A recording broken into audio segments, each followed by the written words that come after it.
All right. Good evening, everybody. Welcome to Racers News Network Live. Yes, we do usually play some really cool music with our special intros for straight line performance and automotive. But Facebook, in their infinite wisdom, decided that we are no longer allowed to do that, or I will get banned again. So, And I'm not singing. And yeah, Pete's not going to sing. He gave up singing when he turned 40. So he's, the acapella stuff just outgrew him. So welcome to Racers News Network Live, presented by the one and only Straight Line Performance and Automotive.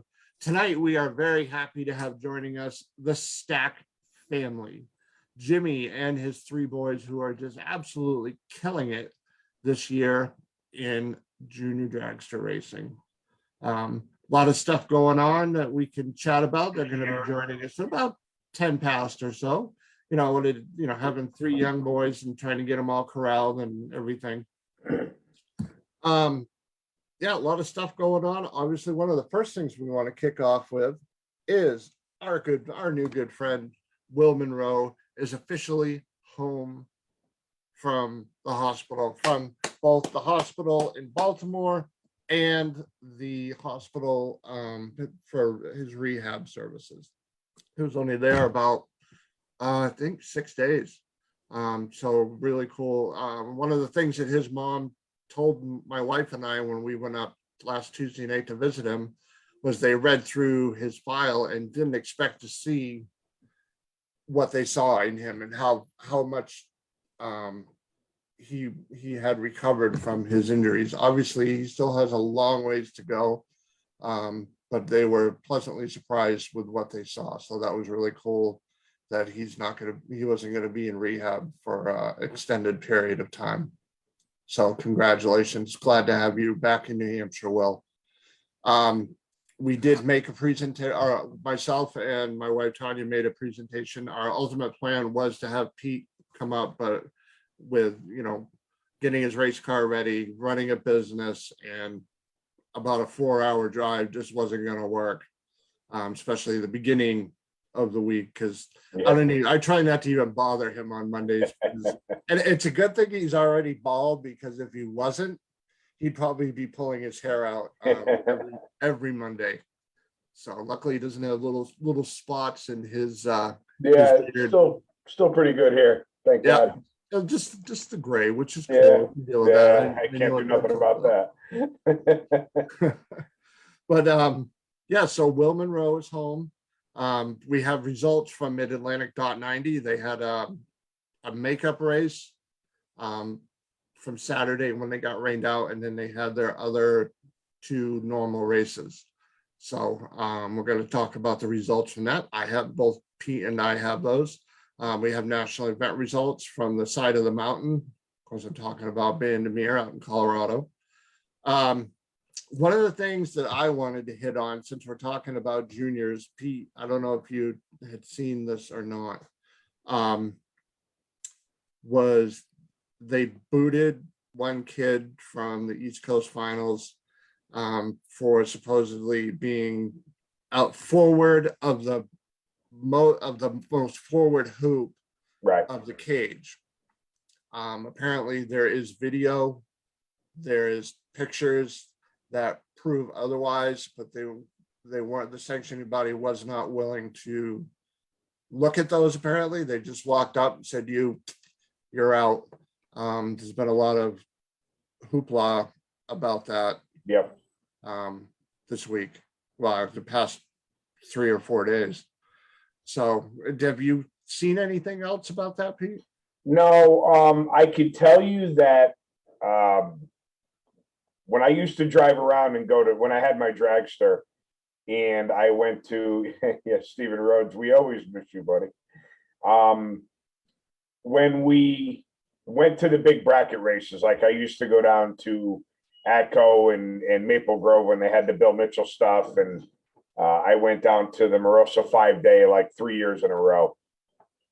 It was always a big thing of people in the one-to-one cars, the big cars, leaving their belts so loose that they would actually pull themselves up with the steering wheel so they could see out of the cage Oh, to try and line up. Yeah, to try and line up, which I personally never understood that, because why not just look through the cage instead of having to look out in front of it? I don't know. I mean, I also never really won very much, so maybe that's why I'm not getting it. But I definitely understand NHRA's reasoning for not wanting this to happen. And you definitely don't want to start it in the junior dragster league, because if they get away with it when they're 7, 10, 12, 15, however old they are, that's a bad habit that they will be into until someone makes them break the habit. The only thing is, the one picture that I saw, the kid definitely was not out of the cage, but one still frame on a whole weekend of racing doesn't tell the whole story. Now, I don't want anyone to think that I'm against this kid, or, he's saying that it didn't happen, or the family's saying it didn't happen, and I'm saying it did. That's absolutely not the case. I wasn't there. I saw one still frame of him clearly not doing it. But I have to believe there's more to the story. And I would hope that the kid was warned, or everyone participating was warned, that, hey, we're not going to tolerate this, so don't do it.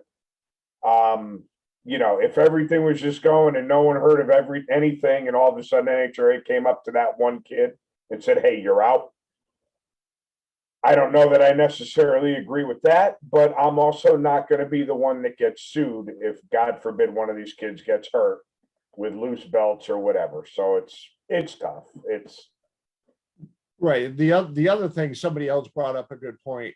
It was last night, today, this morning, whatever it was, that a field driver from Vandermeer was out of the car right. as it made the turn onto the return road, jumping up and down, woo, and again, was obviously the belts were unhooked, the thing was pushed forward and jumped out of the car while the car was still going, still rolling. I mean, not at a high rate of speed, obviously, but and again, I really think it's something that, if an adult does something stupid on a bye run, all right, Sean Langdon broke. All right, so Leah had a bye run in the final where she obviously won because she had a competition bye. And at the end of the track, going 25, 30 miles an hour, whatever it is, she's popping out of the canopy and she's super excited, super emotional. At the end of the day, if she hurts herself doing something stupid where there's no one else on the track, you know what I'm saying? I mean, it's an adult. She made an adult decision. It was a dumb one, and she hurt herself, but it's not like the car could careen into someone else or anything goofy like that. But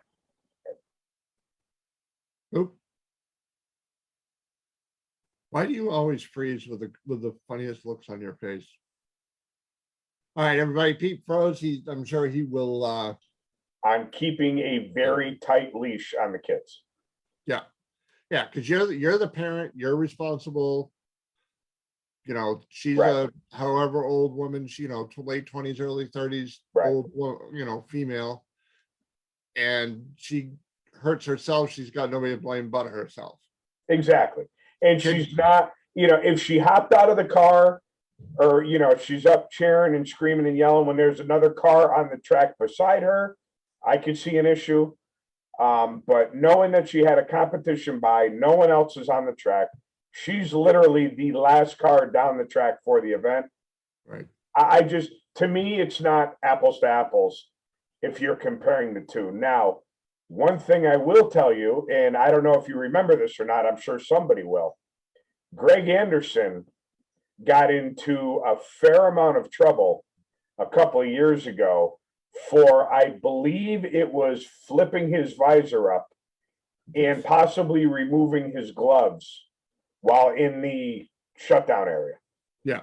And he got warned about it several times, and they might have fined him once. Now, if they're going to break his stones about that and not say anything to Leah, I could see that being an apples to apples comparison, but I don't see the junior dragster to Leah comparison. To me, it's just not, it's not the same. And you send your kid somewhere off to school, whatever, you want them to be looked after really carefully, more so than a 30-year-old going somewhere. To me, that's the same thing. As far as racing goes, right? If Right. adults are going to make dumb decisions, they can make them, but we want to keep a very We're tight allowed to, leash. yeah. Right. We want to keep a very tight leash on the kids. And in my opinion, that's what they were doing. Right. All right. Jimmy Stack has an unbelievable tripod. Does set it? up on his That is, table. that's I love a, it. that is a, And there he goes. and there now he's gone. As I say, he's got a cute pink tripod. Right. So, you know, like I said, the only thing that I wouldn't agree with is if there was no warning, no nothing, and they just went up to him and said, "Hey, you're out." Right. But again, I don't know that we'll ever know the truth to that story. So they're keeping kids safe, and I don't know that I really have a problem with it. Right. Very true. All right, there we go. Take two. Take two. There's the Stacklings. Look at a bunch of stacklings. Jimmy, on the bottom left, just unmute yourself. There we go. There he is. Usually Try we it would again. hear Jimmy even when he's muted. Yeah, look who's talking. Right? How we doing tonight, fellas? We're Good. How doing are you guys? fantastic. Not as good as those three guys, though. No, I guess not, right? They're doing pretty good, I guess. So I assume you guys remember who I am, right? Kinda. Kind of, yeah. Remember for Lebanon Valley? Oh yeah. Yes, all right. So do you guys know who Pete is, right? Yeah. All right. see? Look at that in They stereo. know who I am. That's because we're all the same size.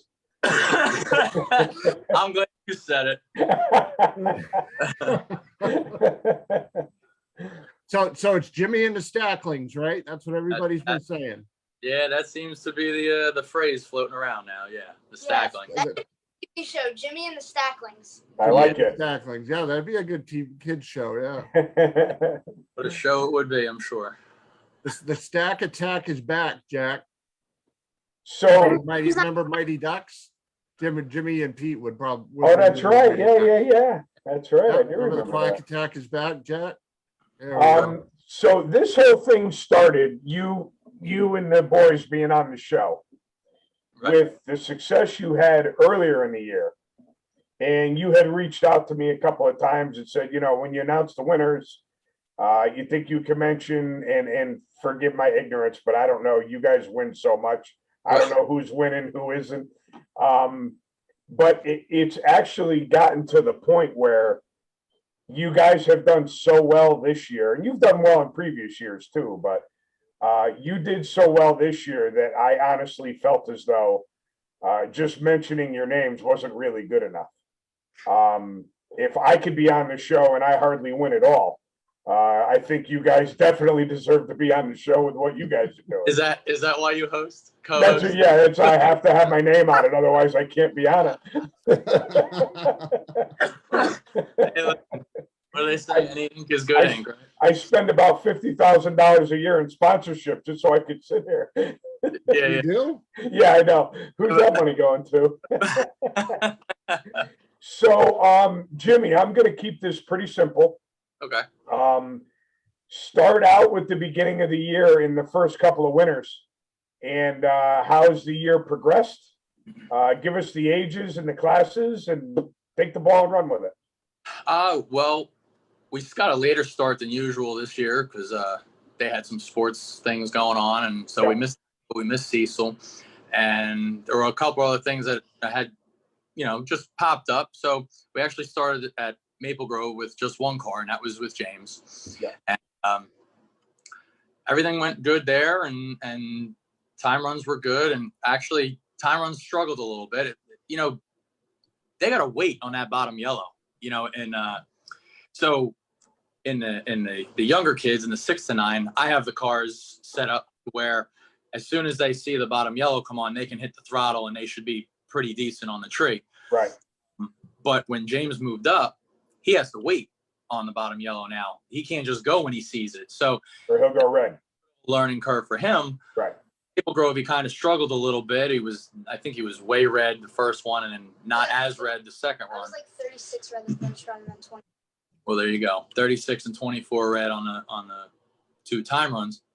And actually, I talked with Chase Fonstock because I know he ran juniors and him and I are close. So he's helped me out a lot a bit with just kind of some game planning and how to adjust some things. And made a suggestion, and I tried it because it was a simple suggestion, and it seemed to work out for James. He felt comfortable, and I'll tell you what, man, he drives his butt off. He really does. I mean, So not to interrupt you, but for the people that don't know, James, raise your hand. All right, so that's James. So when he's talking about James, that's who he's talking about. James is my oldest. He's 11, and he races in the 10 and 12 class, and they're running 890s. So yeah, the day just went in his favor, and who'd you race in the final? Emily Stahova. Emily Stalba, which they always seem to go. James will win one, Emily will win one. James will win one. They go back and forth. And that's nerve-wracking for me because he's racing Emily, which is fine for him. They're friends. In my eyes, I'm racing Tommy.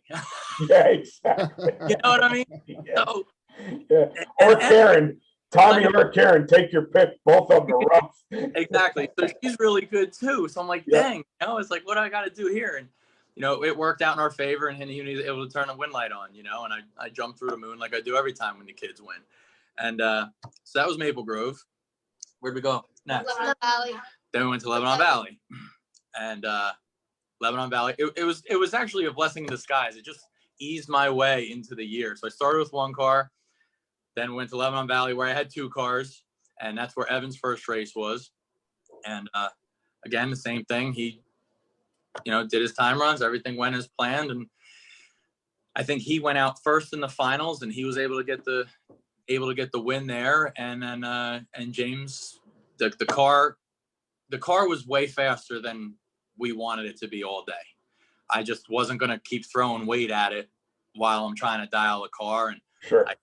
I thought maybe he was, about 5 faster than what we were trying to dial just because of whatever. And turns out he was a 10th faster. So, that's kind of, that's hard to do, but I mean, he's done it before. So I didn't really have too much concern, but it just wasn't his day at that point. So we were able to get a win and a runner up at Lebanon Valley with Evan. Evan, raise your hand.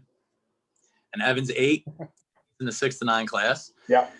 And then, so we were able to do that. I went to New Media where the whole fleet was in show. Eli was out there for the first time this year. Eli, raise your hand.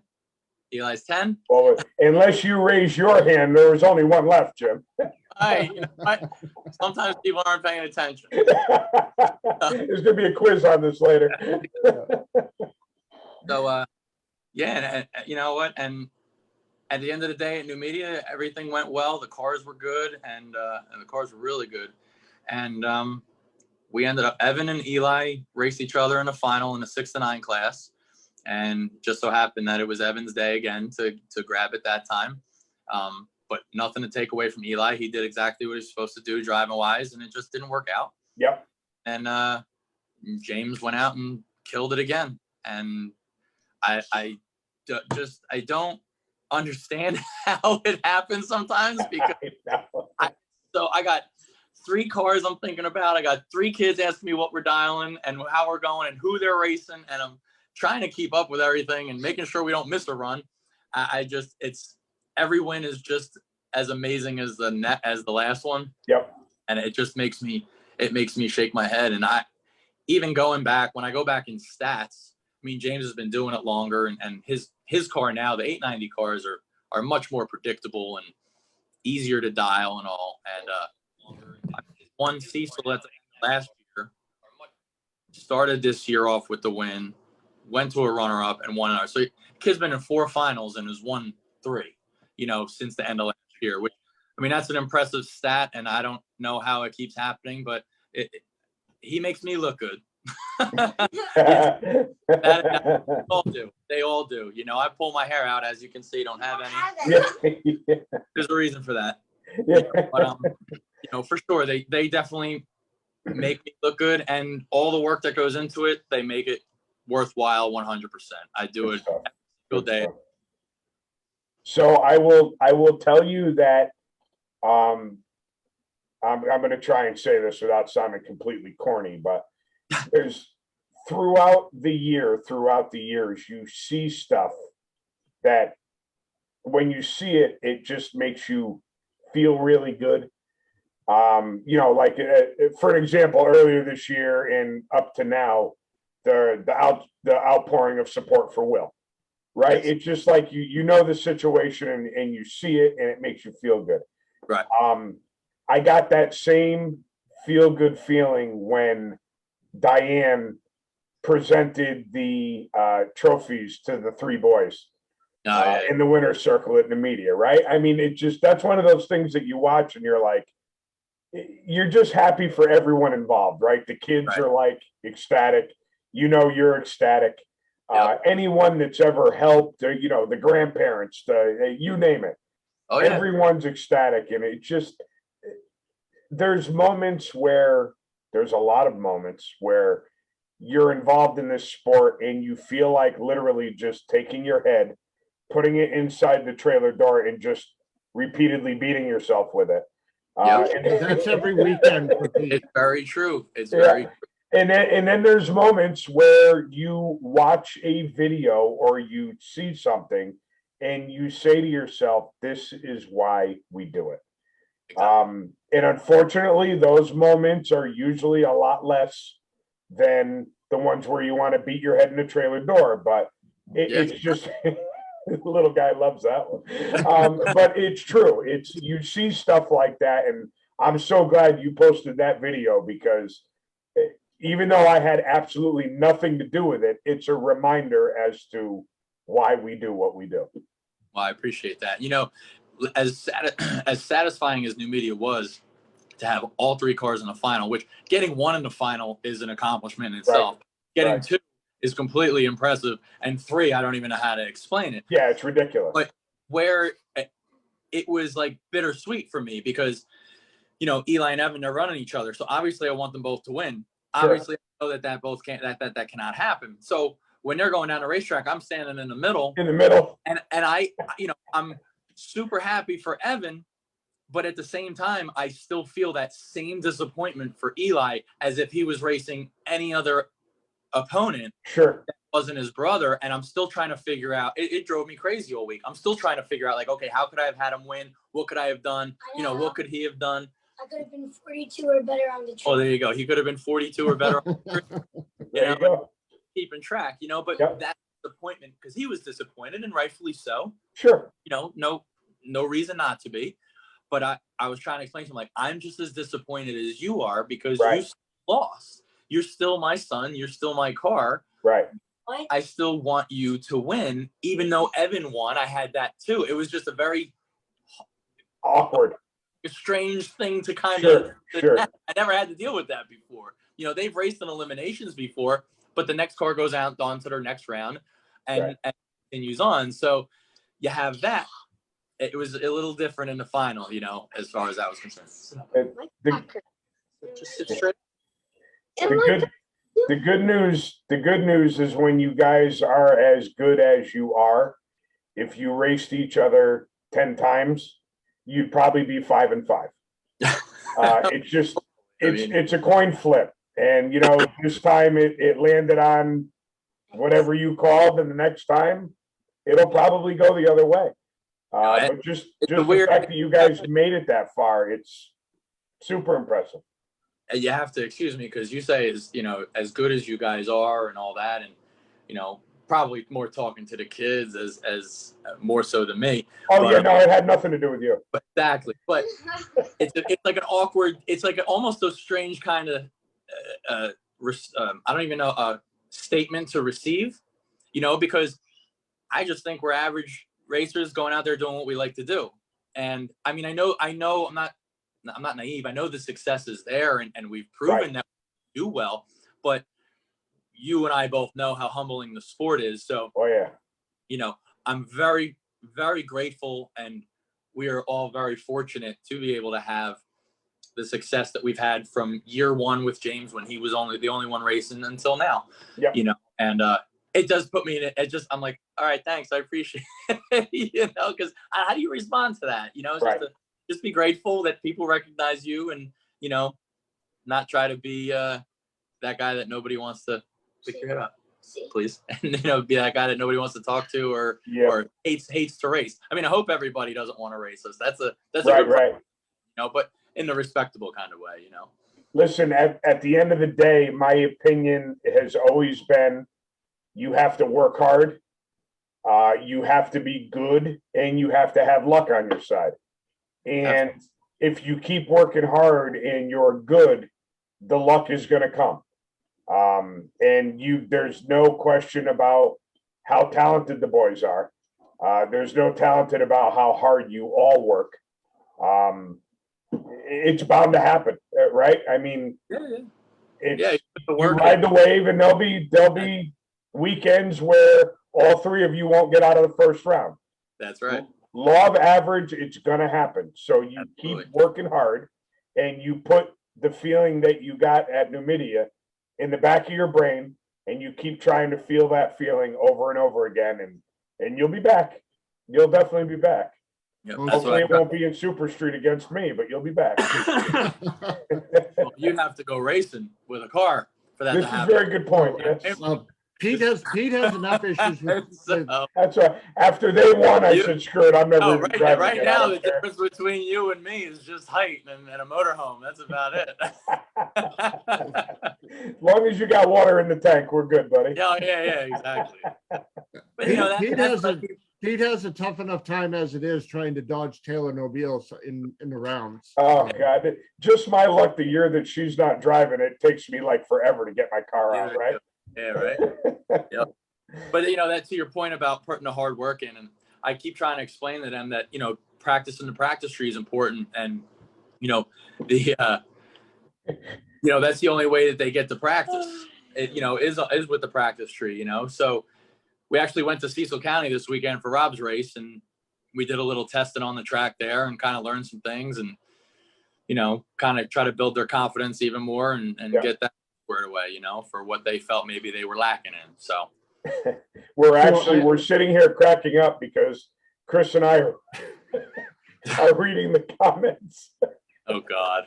Taylor just said, Pete's not even pregnant, and I've been to the track more than him this year. Oh, man. That's a good one. I just try and look the part, even though I'm not. I figured that was what you were laughing at because we both started to chuckle at the same time. Oh, that's fantastic. Too funny. That's funny. So, Jimmy, where is your next race? We're off this weekend coming up, and then we're going to ACO for they have their bracket program, I believe, and the .90 associations there as well. Yep. Then we're going back to ACO for the divisional. Excellent. I think it's South Mountain. The South Mountain's having the divisional championship race after that, and then I can't think any farther after that. But I think there's a couple more bracket races. I think we're not going to go to Virginia. We're not going to go to New England. So it's just bracket races between. I think whatever Rob's having, I think is really what I have on the schedule for right now. So I think there's another race at Cecil for him. And then I'm pretty sure there's another one at ACO and maybe the Dave Stein race there, maybe, I think. Oh, and then I go to the national. Oh, and then James, so starting this year, they did something. If you won a national event, if you won the divisional at the track where there's a national event being held. Yeah. Which James did because he won Maple Grove. Yeah. Those three winners in the class. So it would be James in the 11 to 12, Olivia Gale in 6 to 9, and Paul Stalba in the 13 and up. Yep. Those three plus the top 5 points earners at Maple Grove in juniors, they're all getting invited to the Maple Grove National event to compete in a combined age group race. So Very cool. Oh, cool. that's Excellent. a pretty cool, kind of cool deal there. You know what I mean? So I'm gonna ask you about your sponsors and people you'd like to thank, but we usually wrap up with that. Yep, that's fine. And I would like to ask you before we get into that about the thing that we were talking about right when you logged in, as far as the kid getting thrown out for allegedly sticking his head out of the cage. Yeah. So I wasn't on. I wasn't able to get on before we popped on. Yeah. But I do know what you're talking about. Yeah. Supposedly this weekend down at Bristol, there was a lot of I guess NHRA was throwing a lot of kids out for allegedly their heads hanging out past the cage, and there's a lot of pictures that I saw that, you know, the kid, whoever they were talking about, the kid was circled and their heads weren't out of the cage. So Right. I really don't know. And I do know that does happen. Right. You know, there's videos of it. There's pictures of it. You know, there's people post stuff like that. So obviously it happens. But in those particular cases that I saw, I think Morgan Harp, I heard, was one of them. And I'm, you know, I know that family. You know that family. I don't think they race that way. So not really sure what was going on there with that, because in my opinion, nobody was past the front bar of the cage. Yeah. The only thing I can think of is that they're looking at the back of the head to the cage and considering that, trying to lean forward. But let's be honest, unless you're running pro stock or top fuel or alcohol cars, whose head is at the back of the cage? Right. You know, I mean, even the top dragster, top sportsman guys aren't pinned to the cage behind them. So I personally don't understand that. I think they usually at the conference race, well, we've only attended one, but when they were there, they were pretty stingent on certain things. But you know, I'm pretty sure they check before they roll out into the burnout box. They'll check your belts. Yeah. You know, now, that's not to say that after the burnout the kid loosens his belt. Sure. Okay. But if you want to check it, if you want to throw somebody out, then you better check his seatbelts before he gets out of that car. Right. Because to me, that is going to tell you right there if you can lean forward or not. It's a very good point. I can tell you right now that I'm throwing them out of their race cars if they ever loosen their belts, because we don't race like that, you know. And I know how tight I pull them down. I tighten them. I pull as hard as I can on those belts, and I hear them go, you know. I can't put my head to the back of the cage. You can't put your head to the back of the cage? But I mean, I can. But It's just like, not comfortable with my head. like I can put it to the back of the cage, but if I'm looking, I can't. I have to put it out because the helmet vibrates and it's blurry. Gotcha. And it like tickled my And head. it's hard because to- of, like, it's the hard to Yeah, see. but you're not leaning past. So you have your front hoop, right? The Yeah, front bar of the cage. yeah. You're not leaning past that. Yeah, I'm we're not not You like know, this. you're just looking. I'm just separating my head Yeah. a little bit and looking. That's it. I'm like, So I don't know. I think it's something that needs to be, you know, looked into and Clarified a little better, probably. better, because it's not fair to the kids. I just, my thing that I was saying before you came on was, I've seen all the pictures online. The problem is, it's one still frame picture. Yeah, I understand that. That doesn't dictate the whole run. And I have a tough, you know, a lot of people paint NHRA as like the awful. mean uncle. Yep. And I just don't see NHRA randomly going, you're out of here. Yeah, you know what, Pete? That's a valid point. I didn't really think about it that way. You know, you don't know what happened at half track or anything. Exactly. Prior to that picture being taken. Right. You know, it's literally but let's be one. honest, if it's at the finish line, you're trying to look there. So if you were out of the cage, you know, you're going to be out of the cage there more so than half track. Right. I would think. Right. You know, right. Devil's advocate to that point. Yep. You know what I'm saying? But yeah, but no, I do agree with you. It could have happened earlier in the run and the kid looked and then sat back. Who knows? Sure. You know, how that all transpired for sure. I saw a video. It was like, because you know how I watch, like, because I like watching the racing videos and stuff on YouTube. Mhm. Like, there was one where the kid in the junior, like, his belts were super loose. to the point where he could go like it was one of the how the top fuel drivers have Mhm. there's not the bars, it's just like the metal and it folds over your head. Yep, yeah, the canopy. He was literally able to go like this and look. Yeah, and that's wrong. Cage. Yeah, Yeah. And then when he lifted, he kind of like had to wiggle to get back into the seat. yeah. And That's I not was the watching, right I was way like, to do that's that. not you can't have your belts that loose. Because if Huh? somebody comes over, if something happens, Anything. if somebody comes, Yeah, not even in somebody. here, You have or a if problem. you have or- a problem, Yeah. that's not gonna end well. That's right. Right. Chris, go ahead. Taylor brought up a couple of good points because obviously her and her sister are very short. Compared to, us, except for you, but Yeah. anyway. Compared to us, yeah. Compared to me and Yeah. Jimmy, Taylor and compared to Tori, me, you guys are midgets. yeah, Right. but she said it's the seat cushion for most of the little kids. Parents need to make the proper inserts. Now, just my own curiosity, Jimmy, do they have the inserts or do they just have the seats in their cars? They don't have like a port insert. Okay. I have well, Bless for you, bud. the smaller guys, I have like 2-inch Armor Flex, which is like a very dense foam that just wraps around their. It takes up like their side to side, and then it takes up a little bit of room in their back. So I don't have that's that, I know I you just have the you I took it out. Yeah. James doesn't have any padding anymore because it was he was getting bigger. Big enough, right? Yeah, My exactly. head So comes up against and the- I don't have any padding under their butts either. I made my own insert that bolted in that raised them up 5 inches because I couldn't see putting 9 inches of foam underneath them, and then if there was a problem, that foam is going to compress and the belts are going to loosen, and then we have further issues. So Sure. I got then- rid of half the padding. The other thing that, like she said, her Uncle Sean spends hours with the seat cushion because we need to be pushed up, her and her sister. And it pushes you out of the cage, which makes absolute sense. Sure. 'Cause I can see that because, I don't know how thick the inserts are, the molded inserts. I'm assuming they're probably about 2 inches. I would probably think that would be accurate. I guess it depends on where the heaviest part of your body sits when you sit in the Right. mold. It's going to be thicker in some spots than it is others. But I mean, for us, for what I have 2 inches on their back and 2 inches on their side. So that essentially pushes them 2 inches forward. Now, like I Right. said, we were down at Bristol. They said they were looking at at the seats, and they said, do they clear the cage? And I was like, yeah, they clear the cage. Or do their helmets hit the cage? I said, no. And they wanted to see them. Right.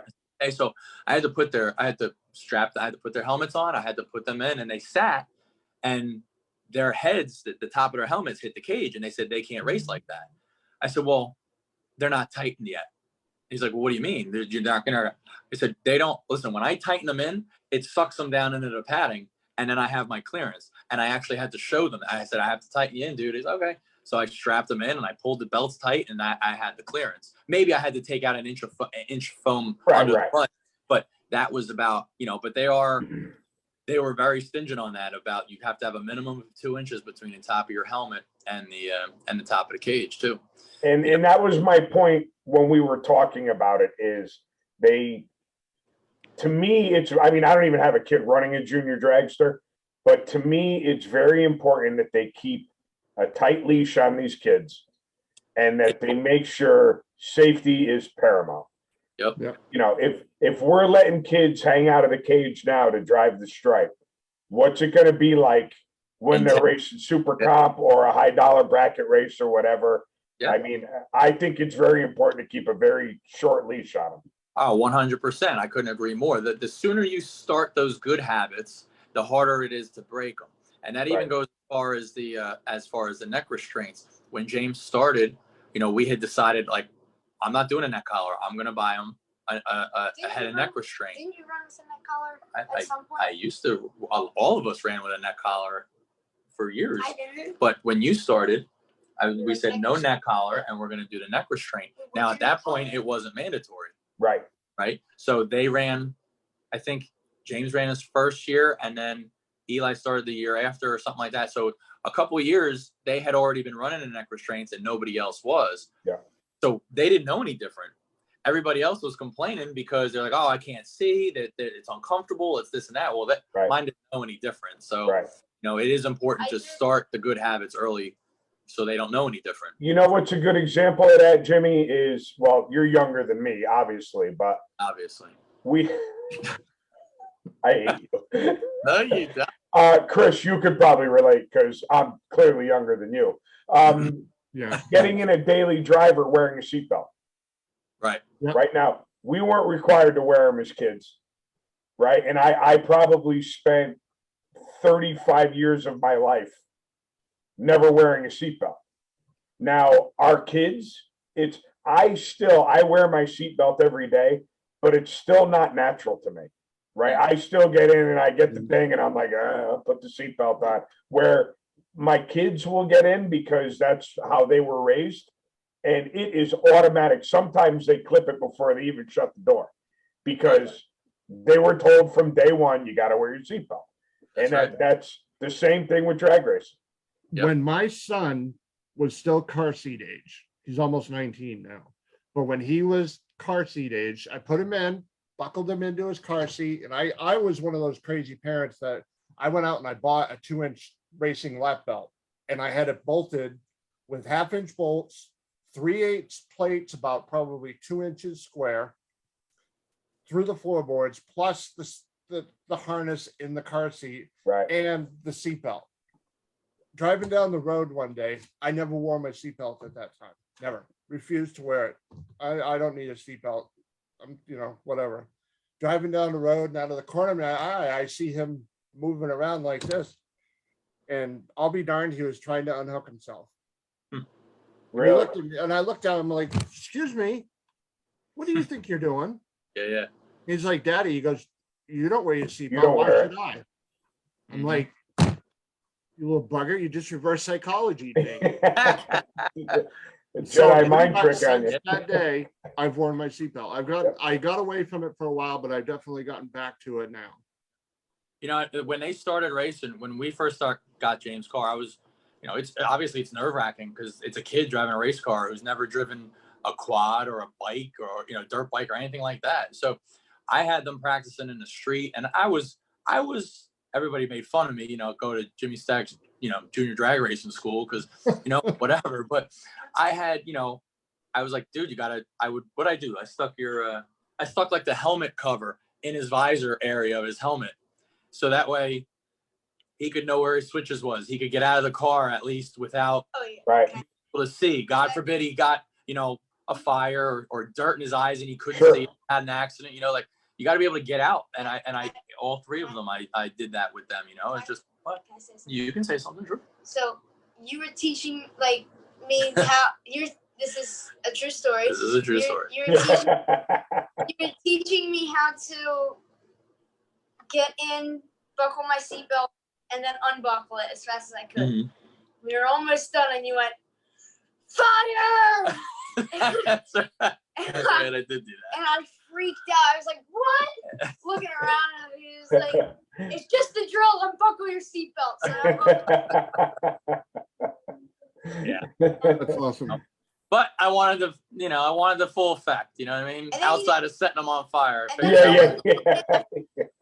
That wouldn't go over too well. Probably not. No. And then he never did it again. Walking around with a butane torch. Yeah. This fire retardant stuff really work. Let's see. Yeah. I paid for it. I'm getting my money's worth out of it. Exactly. But you know what? They were all good with their safety stuff, and they understand how get out and put their stuff on, and it's all important. And no shortcuts when it comes to safety. For us, anyways. So Very cool. Good stuff. So yeah. All right. So now we've gotten to the point where you're going to mention some sponsors. All right. First of all, you guys want to thank anybody? I do. You and Mom. Me and Mommy? Well, thank you. Go ahead. I want to thank my mom, my dad, my brothers. What did I do? You were moral support. I want to thank my grandparents, and my mom's boyfriend for supporting all of us. I also want to thank Local 19 for being our sponsors. And Excellent. yeah, that's it. That's it? Anybody, Huey? Nope. I would like to thank my mom and dad and my grandparents and my brothers and Local 19 for supporting us. Good stuff.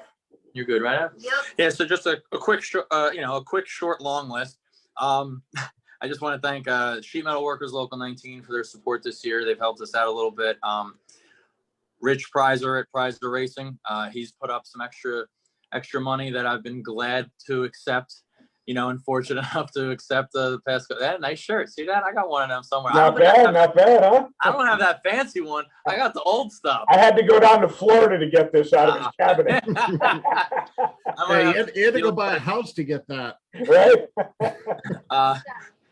Jeff Stricker at Roadrunner Fuels, Hank Smith at Awesome Wraps, Cross Racing, Jamie and Randy at Half Scale, Chase Fonstock. He's helped me out a lot with some feedback for juniors, and Chris and Tommy D. Chris painted James' car and has done some stuff for us as well. And obviously my mom and dad. And last but not least, Don Gorbinski. He's helped me out a lot too. Way more than I could ever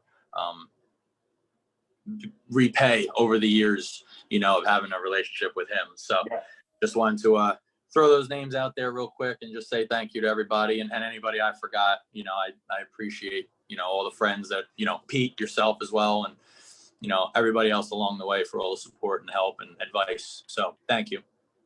So one last question for you, Dad. Mm. Looking down the road, are you starting to get a thought going in your head about more race cars for when they start to age out? Yes.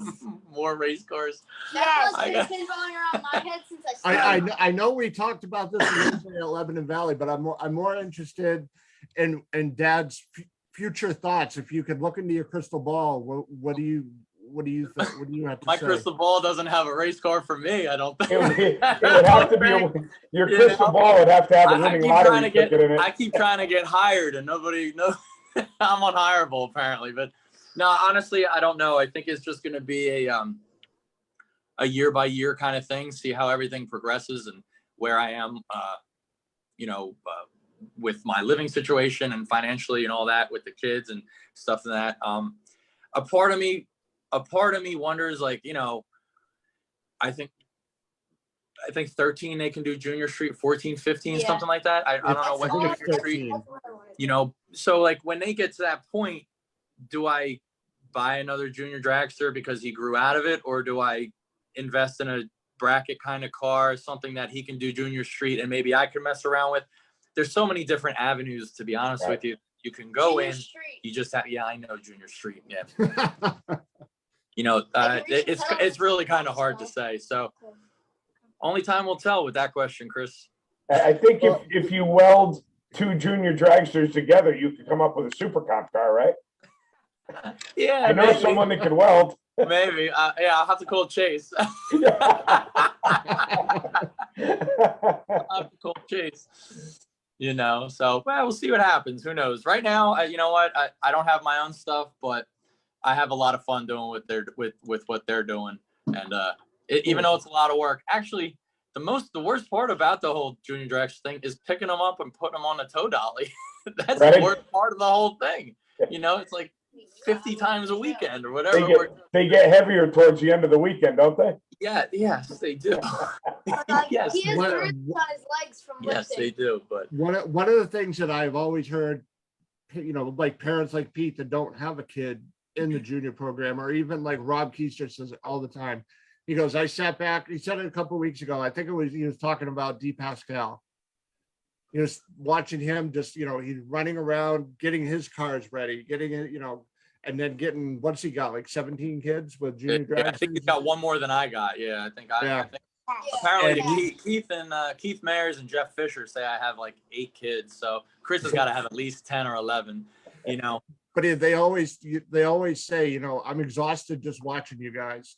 Yeah, I've heard that. I've heard that a few times over the past couple of weeks too. I said, I'm tired too. Trust me. Good stuff. Very cool. You got it. I think Eli has a question for Pete. What you got, bub? Have you been working on my helmet? Your helmet? What do you mean? I've been throwing darts at that helmet. Is that Eli? Yeah, that's Eli. Eli, let me tell you a quick little story. I have one of those little electric buzz around scooters because I have a bad back and I can't walk a lot. Pete's had pieces of my buzz around scooter that he was going to hydro dip since about September of last year. Not So that all the it's- people not that are it's watching big. that got all their hydro dip parts back, you should consider yourselves lucky. Yeah, consider yourself real lucky. Now we were at his shop. This is the end of the story, I promise. We were at his shop about 3 weeks ago, and I was on the ride down. I'm telling my wife, I'm like, I'm gonna bust on him about my parts for my buzz around scooter. So walk in, he's like, hey, how are you? He said, hey, how are you? Where are the parts for my scooter? He said, see that box right there? They're still sitting in there. They're nice and safe. Your wife noticed that. She's like, I see the box right over there because Oh, that's that's what we what it shipped was. it in, and Okay. they're still sitting in the box. was it the, I don't even think I opened it. No, you was didn't. the new customer's box was on top of your box Exactly. and next in line. On Right? top of and the best part was it was on top of the hydro tank. So they're getting closer. Well, yeah, there you go. See that? Well, it wasn't for lack of trying, Pete. You know what I mean? It wasn't for lack of trying. Boy, you got that right. Holy Christ. Unreal. So helmets, huh? Well, I Yeah. look forward to seeing all you guys at ATCO because I will be there. All right, cool deal. So we will Sounds see like you a plan. there. And we'll drink some sodas with the kids and then We'll some drink some other adult stuff soda. with Dad. Yeah, that works. Drink some dad sodas. That's right. Sounds good.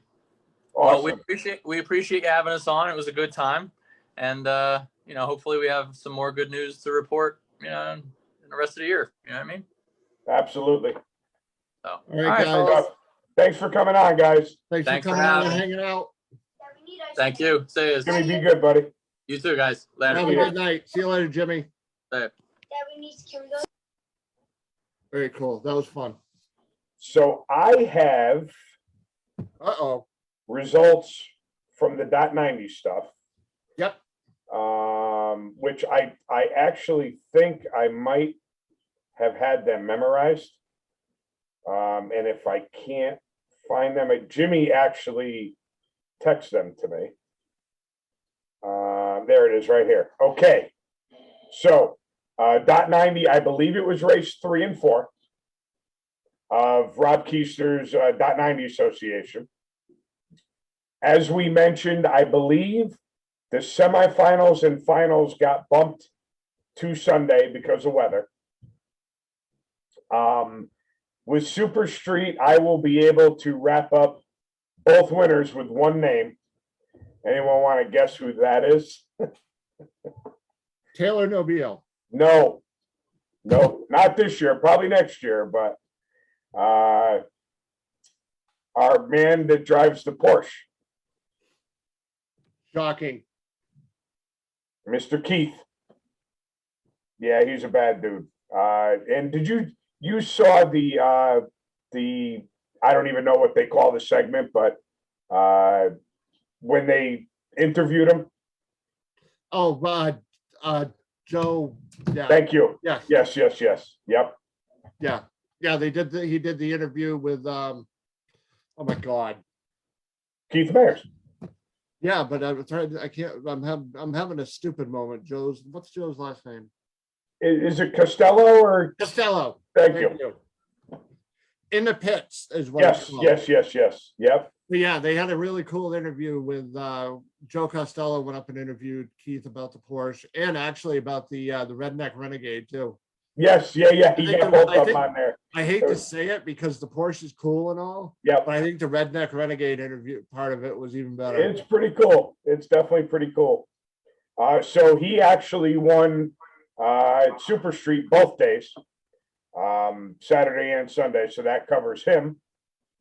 I got to tell you, another feel-good story about Saturday's Super Gas winner. I guess we could say like son, like father. Mr. Keister knocked it down for Saturday's race that got completed on Sunday. How awesome is that father and son win back to back? Yeah, 2 weeks in a row. Yeah, I mean, that's, again, that's one of those stories that you hear about, and it's like, that's why we bang our heads against the wall 364 days a week, so that we have the one day like that, in their case, 2 days. The cool thing about the divisional, I actually watched it on the live feed, was I've never actually seen that car go and how they had the reverse stop. And I finally got to see it. Granted, it was live, Yep. it was on video, but still, it was really interesting to see, takes off like a bat out of hell. And then, It's funny because I've seen people try it. I've seen a couple of people try it in Super Comp. I've seen people experiment with it in Super Street. But Rob and his dad have definitely withstood the test of time on this one, and they've stuck with it. And as you could clearly see, it's not luck. It's, they've gotten very good at something that throws a lot of people fits. Yep. And their recent success has definitely proven that, no doubt. So congrats to you and your dad, Rob, if you're listening. Way to go. Sunday's Super Gas winner was Derek Clark in the Cutlass Roadster. And let me see here. I got to scroll back a little bit. I believe Chase won on Sunday, and he won 3 out of 4 races at Rob's series in Super Comp. And I believe Amanda Bochesco won Saturday's Super Comp race that got moved to Sunday. Am I right? correct. Amanda Bochesco won Super Comp for the makeup race of Saturday that they ran on Sunday. Yep. Against Dawn Bangs. Yes, 001 on the tree, 892 with a 1 for Amanda's win in race number 3. Yep. So again, another, I know I keep repeating myself and it's obnoxious, but Amanda, after the little accident, I shouldn't say little accident, but the accident that her father went through, it's got to be nice that a couple of weeks later, she parks it in the winner's circle. I'm sure there was a little, fist pump over to her dad. And it was, good series, good racing, and definitely good results for Rob's races number 3 and 4. Absolutely. I told Amanda a couple of weeks ago, I said, yeah, you know what? I said the last year or so has definitely been a kick in the backside for you and your dad. I said, but trust me, it's coming. I said, I can tell it's coming. And the other thing too is Chase Fenstock got engaged in the winner's circle after winning the race. Yep. So congratulations to him, and thanks, Rob, for that reminder. Very cool. I mean, it's like, what more could you ask for, right? Rob and his father go back to back. Undoubtedly, the baddest dude in Super Street wins both races. Chase wins 3 out of 4 races and gets engaged. And Amanda wins a couple weeks after a pretty good scare in the pits with her dad. So it's like it has all the makings for good stuff. I want to chat. I know we talked points last week in Super Street specifically. Yep. Because that, and up here, let's face it, this Super Street is the class to watch because you have a killer behind the wheel. Yep. You really do. And it was like 200 and something points. Yeah, okay, so that it is still correct. It's 213 point difference between first and second on the divisional side of the universe. Yeah, I mean, Chris made a very good point last week when we were talking on the show about I believe he has 200 and change. Chris did 213. And Right. I think he made the statement last week that he won the division with 250 points. And and Keith already has over 400. Am I right in saying that? Yeah, 400 and whatever it is. He could probably with whatever points he winds up with this year, he could probably cut them in half and win this year and next year. As crazy as that sounds. Jason Kittenplan just put up, he goes, he thinks that he's got the division locked. Oh, I don't think that's a mystery. I don't think that's a mystery. That's a definite. Yeah. Everyone is racing for second place right now. Yeah. And I think he's, I know Rob Keister said it last week. I can't remember. You know, he's a multi-time champ. He's 6 times in the Mid-Atlantic Series. Right. I think it's 1 time in IHRA or possibly 2. I think it's 1 time in NHRA. It's multiple in IHRA. All right. It's about to be 2 times in NHRA. Yeah, let me just double check this. So yeah, he's at 431 points with 5, and he's done 5 events. Right. So he's still got 3 more to claim. Yeah. And Chris DePascal is in second at 218 points. So yeah, 213 point difference. And Chris has 4 events that he's run. Rob said he said he wants to win both so he can have a gold card in both series. Right. So meaning he wants to win Rob's series and Division 1 so he could have a gold card and not have to pay to get into either race, which is incredible. And then he's got the magic mystery car that he's working on. Well, it's not really a mystery. It's not a mystery anymore. Not a mystery anymore. So Hey, Rob, has anyone that runs your series in any of the .90 categories ever won both the NHRA and your series championship in the same year?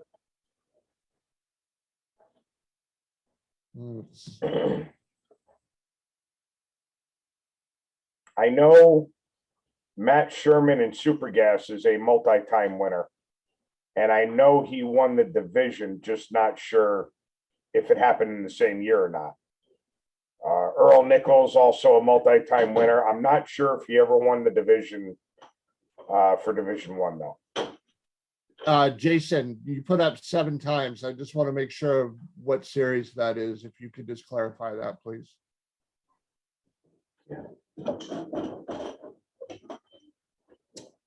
Never. They usually win my series and then win the D1 championship right after. So then I assume, Jason said he's a 7-time series winner with Rob's races. Okay. And then Rob is arguing with him, saying no, he's 6-time.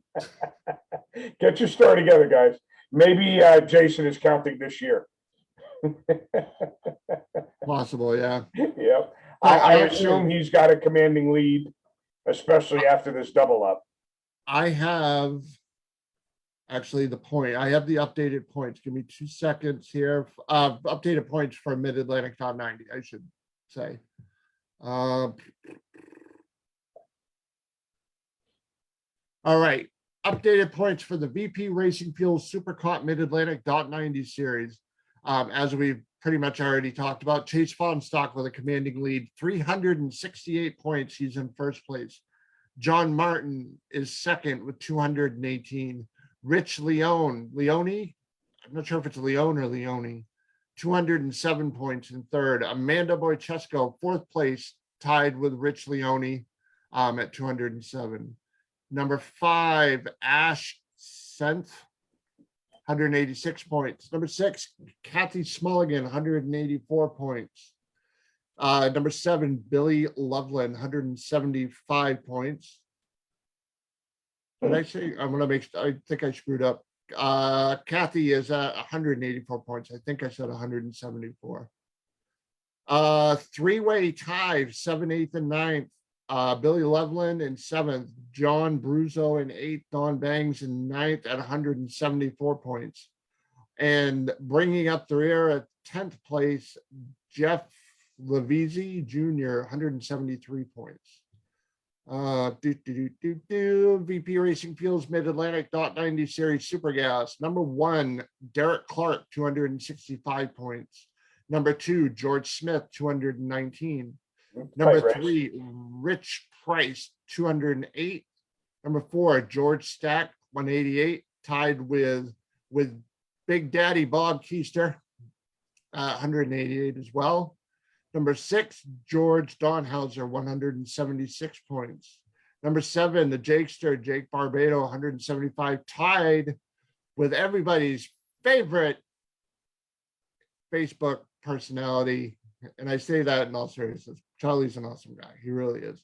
Number 8, Charlie Anetti and Jake Barbado tied at 175 points. Number 9, Rick Mattioli, 156 points. Number 10, Don Miller with 153. VP Race Fuels Super Street, like we just talked about. Number 1, Keith Mayers, 67 points. Number 2, Jay Neville, 220. Number 3, Dom Burgess, 200 points. Number 4, Tom Mueller, 189. Number 5, Dave Nahill, 186. Number 6, Darren Mattern, 177 points. Number 7, Scott Lang, 155, tied with the Orange Crate, Ed McLeaf, at 155 points for 7th place. Number 9, one of the nicest people you'll ever meet in your life. I'm pretty much convinced of that. Carly Wolf at 147 points. And number 10, Sean Lanigan, 145 points. And that is your top 10 in the Mid-Atlantic .90 series. Very cool.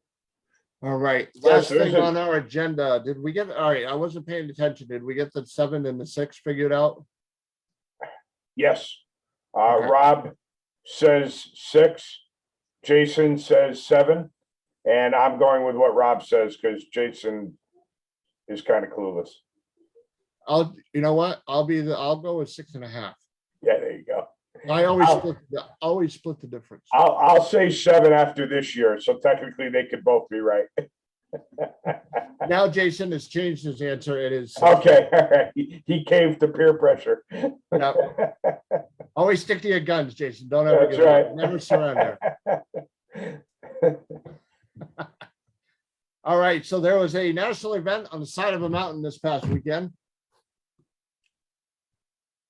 Vandermeer. Everybody says the cars sound different, especially the fuel cars. They say they sound different going through the traps, the top end at that height. Well, they got a lot more blowers spinning, I'll tell you that. Oh, So yeah. that would definitely change the way it sounds. All right. Top Fuel, Leah Pruitt, first win for Tony Stewart Racing in NHRA. So congratulations. And also his wife, if you didn't know that. She had a buy run, but she didn't just lug it out. She actually put her foot in it and ran it. So congratulations to Leah. Funny car, Robert Height over Bob Tasca. Robert Height in the boss, and I think it's former father-in-law. I don't know if they're still related or not. He took out the big boss. He took out John Force in one of the rounds. I don't remember if it was second or third. Pro Stock, Matt Hartford over Aaron Stanfield, and kind of the big story in Pro Stock, Eric Anders went out first round. That happens. It does.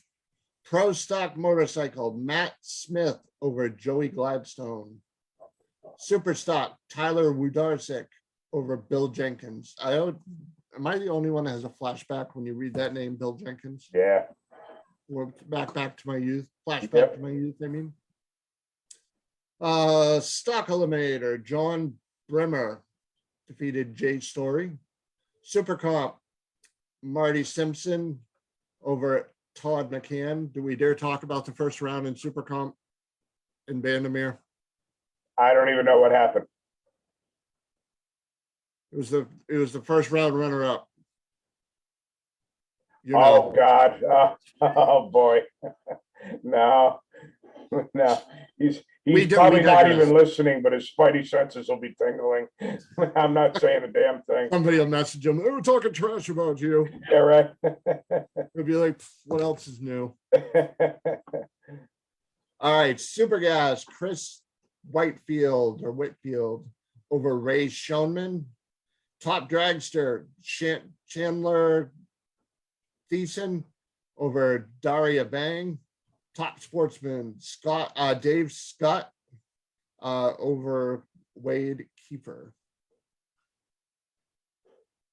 And that's And that. that, ladies and gentlemen, boys and girls, is all your results from the national event on the side of the hill and your results from Mid-Atlantic Dot 90 Association.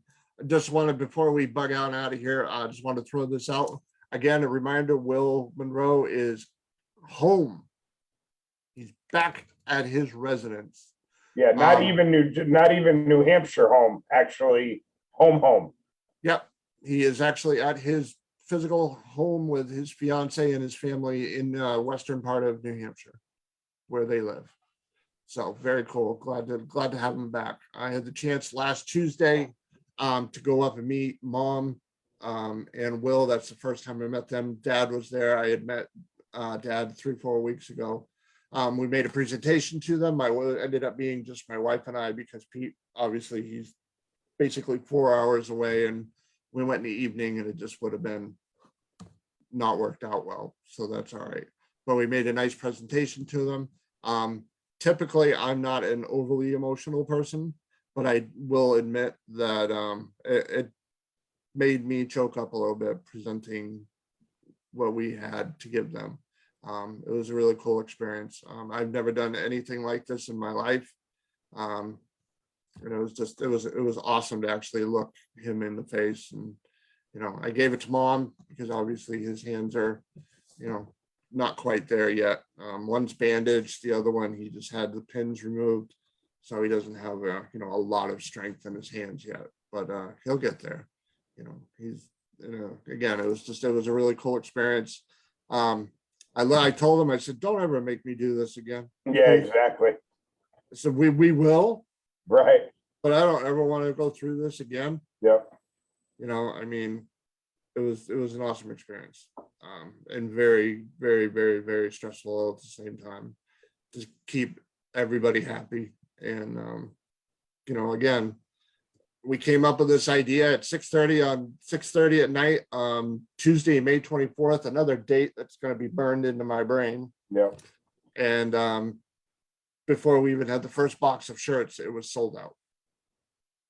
Yeah, and a lot of people got to realize we talk about the experience of giving them a presentation and let's call it what it is. We gave the money that we raised. Yeah. And everyone that bought a shirt, bought a hat, bought a sticker, donated at the auction, just donated, period. You guys are the ones that made that presentation possible. Yep. Right? We came up with the idea and we did the legwork, but we could do all the legwork we want. If you guys don't do the support, send in the money, buy the merchandise, make the donations, we don't present anything. So it's actually got way more to do with everyone that did that than it did us, right? We wrote a couple of letters. We ordered shirts. Chris's wife was nice enough to press them for us. But again, if you guys don't support it, we've got nothing to order, get made up, press. We don't do any of that. So everyone did it. And it was huge. And, the support was just phenomenal. And we're glad that D1 and all the surrounding areas, and I really shouldn't even say D1 because I'm pretty sure it went nationwide. But again, it's just a racing community, and it's not even just the drag racing community. It's just racers in general are the most awesome group of people to hang out with and support you. And as grateful as Chris and I are, we know that the Monroe family is 10 times more grateful than we could ever be. So when I handed his mom that envelope, I said, this isn't from us. Right. Us being you, me, Tanya, I said, this is from everybody. And it is. It really is. I got to tell you that we came up with the idea of shirts and hats and stuff, but as nice as it was to be able to, excuse me, get past my bedtime. As as nice as it was to be able to drive around the pits at any given race and see the hats and the shirts and all that stuff, I am pretty confident that we probably would have raised just as much walking around with a bucket and saying, hey, this is going to go to Will and his family, throw some money in a bucket. It's just how the racing family is. We don't need, to give $20 to someone, and we don't need a shirt in return. We just, there's someone in need, and we do that, and that's what the racing family does. And the very first shirt, it did, this whole thing did, obviously it hit all three of us very hard right in the beginning, but when we were at Lebanon Valley, the very first shirt that I saw, I literally stopped what I was doing. Somebody wearing the shirt. right I literally stopped what I was doing. I was in mid conversation with somebody, and I stopped and I stared and I looked at this person for, it felt like 10 minutes. It was probably 10 seconds. Yep. But it was just cool to see something that we all came up with and you all decided to represent.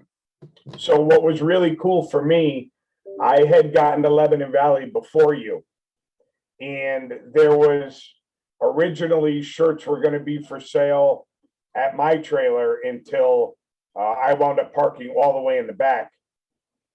So we wound up moving the table to Freddie Perkins' trailer that was parked right behind the grandstands.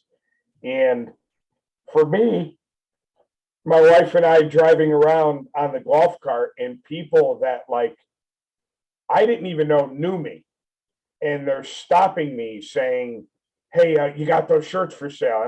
And honestly, there were a good amount of people that I don't even know their names.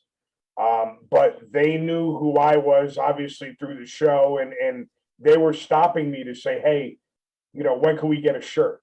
And that to me was like, wow, this is pretty cool. It's real. Yeah. It was a good thing. Yep. Oh, absolutely. Yeah, it was an amazing experience. Yep. Amazing experience. Hope to God we never have to do it again. We do have one more auction item that will be coming up at some point. Okay. I've been told that it does actually exist, All right. and I'm not going to say obviously what it is, so on, but I can tell you that I'm going back down to Florida the 17th of August. So maybe I'll come home with a care package. we'll see. We are working on one more. I think it's going to be probably the creme de la creme. Oh, it's going to be awesome. The auction stuff. It's going to be awesome, without a doubt. So keep your eyes open on Facebook, because it's coming. It's just a matter of when we get it in our hot little hands. It won't be if, it'll definitely be when. That much I could definitely say. Yep. So, but listen up, everybody. It is past Pete's bedtime. So he's got to go take a shower, and his wife has got to tuck him in so he can watch his soap opera. But we will be back next week working on a couple of really cool guests. That pretty much is it. Thank you to the Stack Attack for coming on. I appreciate it. Thank you to Jimmy for reaching out to Pete. It was really awesome. Yep. Even though we just had him on a month ago, but we had so much more stuff to talk about. Right. And it was fun time talking with him and the kids. Without a doubt. If anybody ever wants to doubt the dedication that goes into the Junior Dragster program, I suggest you go talk to Jimmy Stack and watch what he does. Yeah, it's a workout. It is. So, all right, ladies and gentlemen, boys and girls, that is how we do that. We will be back next Monday night. Oh, real quick, for anybody that's still listening, the winners shirts for the guests, the number of entries, we are working on them now. Now that I am a little bit more functional, my wife doesn't have to babysit me as much. She is starting to work on them. So we will be hopefully by the end of the week have those, and we'll be throwing them in the mail and shipping them out. Good stuff. I appreciate everybody being patient. Things kind of went with me and my health. So, all right, everybody, have a great night. We will talk to you all soon. Pay attention to our Facebook page. Things are coming. Have a great night. See ya. See you, bub.